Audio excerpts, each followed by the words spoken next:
There's a new diet creating some buzz called the carnivore diet. And I wondered, is it really an all-meat diet? I spoke one-on-one with the doctor who raves about it in today's Living a Better Life. The concept is not mainstream. Have you heard of the carnivore diet? No. No? Meat, cheese, probably similar to the Atkins diet. Sounds like a lot of meat. Sound good. Sounds good. Steak for breakfast? Yes, Are you a big fan of fruits and vegetables? I am.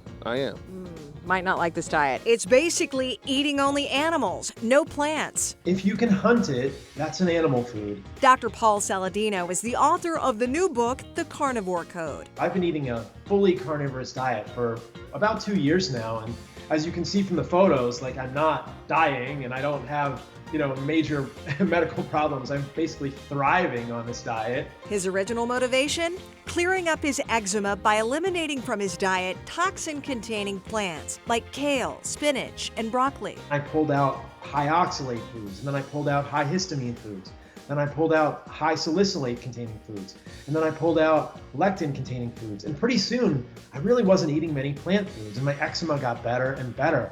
And then when I cut out all the plant foods, it completely resolved. He outlines 5 tiers of the carnivore diet. Tier 1 focuses on animal foods plus the least toxic plant foods like berries, avocados, olives, and squash. Tier 5 is how he eats, 2 meals a day with plenty of grass-fed steak, egg yolks, oysters, organ meats, bone marrow, and bone broth. One of the most well-known people to try the carnivore diet is comedian and podcaster Joe Rogan. 2 weeks. 2 weeks in, I noticed I felt amazing. Really? And I was shedding weight. I was shedding a lot of weight. He lost 12 pounds in January, reported great energy levels, and never felt hungry, though he did describe some serious diarrhea at the outset that cleared up after 2 weeks. I had to ask Dr. Saladino about the studies showing red meat consumption may be associated with an increased risk in heart disease and stroke. He criticized those observational studies as misleading. Because what are people eating with their meat, generally speaking?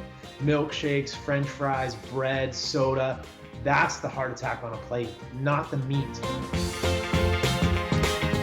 Dr. Saladino knows this diet is a radical concept, but he tells his critics, hey, read this book. It's over 300 pages, 600 references. He says it's a very scientific way of looking at this way of eating.